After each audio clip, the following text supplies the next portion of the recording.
Faz um tempão que eu tenho postado várias músicas aqui no canal, músicas que eu curto pra caramba, coisas que eu gosto de ouvir e eu canto pra vocês. Mas eu também tenho me preocupado bastante com a mensagem que eu tenho cantado e pensado, será que eu realmente vivo isso aqui? Como é que eu vou compartilhar com alguém aquilo que eu não vivo ainda? E aí eu tenho viajado mais e comecei a pensar que talvez essa preocupação não devesse ficar só no âmbito musical, nas músicas que eu escolho pra cantar, mas que ela também deveria refletir na minha vida como cristão. Então a minha pergunta pra mim, que eu compartilho com você hoje é: quais são os verdadeiros sinais da nossa conversão a Cristo? Por muito tempo eu limitei o meu evangelho a parar de pecar. Então, o Neto não fala palavrão, o Neto não bebe, não vai pra balada, não faz sexo antes do casamento. Então, uma série de coisas que as pessoas reconheciam em mim pelo que eu deixava de fazer. Isso tudo é legal, isso tudo é importante, mas é muito pequeno eu limitar o meu evangelho a parar de pecar. Então eu comecei a pensar o que é que eu poderia fazer diferente e o que é que eu deveria mudar em mim para que as pessoas reconhecessem Cristo na minha vida, não por aquilo que eu deixei de fazer, mas por aquilo que eu fazia de diferente. Mateus 5,14. Vocês são a luz do mundo. Não se pode esconder uma cidade construída sobre um monte, e também ninguém acende uma candeia e a coloca debaixo de uma vasilha. Ao contrário, coloca no lugar apropriado e assim ilumina a todos que estão na casa. Assim brilha a luz de vocês diante dos homens, para que vejam as suas boas obras e glorifiquem a paz de vocês que está nos céus. Isso é maravilhoso.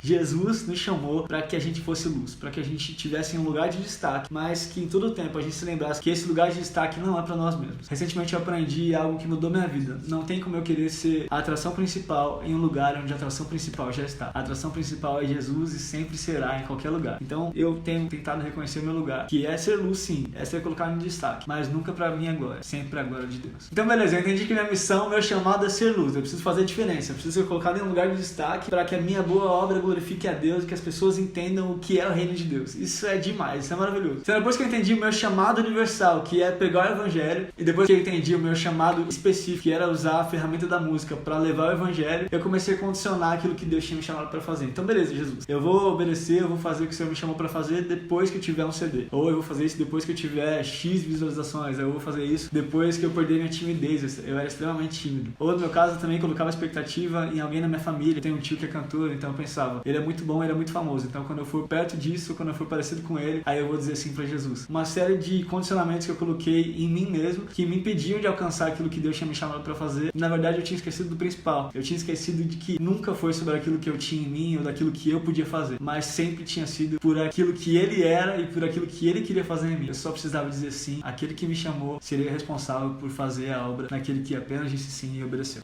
Eu sou publicitário e uma vez eu tive acesso a uma pesquisa incrível feita aqui no Brasil por uma agência que se chama Box 1824, e eles fizeram uma pesquisa no país todo com jovens de 18 a 24 anos, perguntando para eles qual era o sonho deles. Então, qual era o sonho do jovem brasileiro? É incrível, pesquisa depois melhor sobre essa pesquisa. Mas algo me chamou a atenção, eles estão dizendo que tem uma tendência no Brasil de jovens brasileiros que se chama jovem ponte. Um jovem normal costuma se relacionar com 3 ou 4 grupos sociais, mas essa tendência no jovem brasileiro é que ele se relaciona com mais de 4 grupos sociais. Mas não acaba por aí, não é só um cara de contatos que gosta de falar com todo mundo, ele tem uma responsabilidade, ele participa de um grupo social, ele entende a necessidade desse e ele lembra que ele tem sobrando isso que falta nesse outro grupo. Eu tô ficando tudo confuso, nem eu tô entendendo o que eu tô dizendo. Basicamente, ele é responsável por conectar grupos que jamais se conectariam espontaneamente. Ele faz essa conexão entre esses grupos e assim ele vai fazendo a ponte. Então, grupos que não se conectariam, ele é responsável por fazer essa conexão. Mas o mais legal é o que essa pesquisa vai dizer. São aproximadamente 2 milhões de jovens brasileiros fazendo a diferença e transformando vidas por causa dessa ponte. Isso já seria legal. Mas a pesquisa vai dizer que 62% desses 2 milhões de jovens brasileiros fazendo a diferença disseram para os pesquisadores que estão ligados à igreja. Isso é incrível, isso é maravilhoso. Isso significa dizer que a gente não precisa aceitar mais que as pessoas dizem que nós, jovens, somos a igreja do amanhã, quando na verdade nós já somos a igreja hoje, porque muitos de nós já disseram sim, muitos de nós já aceitaram o chamado de Deus, muitos de nós já entenderam que devem ser luz e fazer a diferença onde estão. Parece muito utópico pensar nisso, mas se essa pesquisa fosse de 100% dos cristãos em todo o Brasil fazendo a ponte, fazendo a diferença, quem sabe a gente não teria mais um país tão violento, a gente já não teria um país tão corrupto, a gente já não teria mais um país tão pobre, porque a gente teria feito a diferença enquanto cristãos. Não mais aquilo que a gente deixou de fazer, mas finalmente aquilo que a gente tem feito enquanto filhos de Deus. Mas nós já começamos, nós já estamos fazendo. Tem um autor incrível, chama Eberhard Jungel. Ele diz que seria impossível e inconcebível para nós, enquanto seres humanos, entendermos a grandeza, a majestade de Cristo e principalmente o amor desse Deus tão grande que criou tudo Então, Deus envia seu próprio Filho para viver na terra, Jesus, e esse autor vai dizer que é como se Jesus fosse a parábola de Deus. Nessa ideia, Deus envia Jesus como uma parábola de Deus para que fosse mais simples para as pessoas entenderem quem é Deus e o que Ele esperava de nós. Você conhece a história? Jesus vive aqui na terra, nos ensina como caminhar, Ele se entrega na cruz por amor e Ele nos deixa uma missão. É como se Ele dissesse, olha só, eu fui a parábola de Deus até aqui, mas agora a missão de vocês é serem a minha parábola para as pessoas. Vão e pregam o evangelho a toda criatura. Vai, cuide, vai, transforme, vai e seja luz no mundo.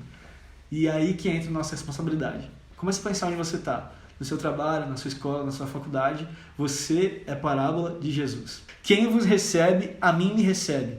E quem me recebe a mim, recebe aquele que me enviou. Mano, que louco, cara. Imagina só, onde você chegar, aonde você entrar, é como se Jesus estivesse entrando. Onde Jesus entrar, o Pai está entrando. Meu Deus do céu. É uma responsabilidade muito grande, mas é a realidade em nossas vidas. Você, nós somos parábola de Jesus. As pessoas vão conhecer a Jesus por aquilo que eu falo, mas mais do que isso, por aquilo que eu vivo.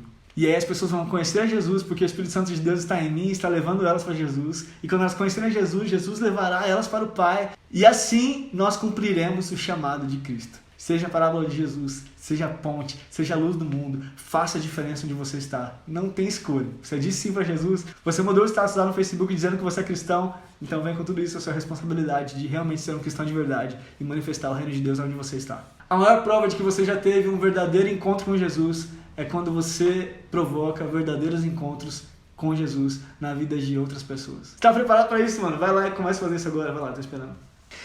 Por hoje é só, se deixa que eu vou falar até amanhã, então é isso, gente, obrigado por tudo, vocês são demais, se inscreva aqui no canal, curte o vídeo, me conta o que vocês acharam, se eu gravo mais vídeos nesse formato ou não, e a gente se vê na semana que vem, quarta-feira a gente tá junto, beijo!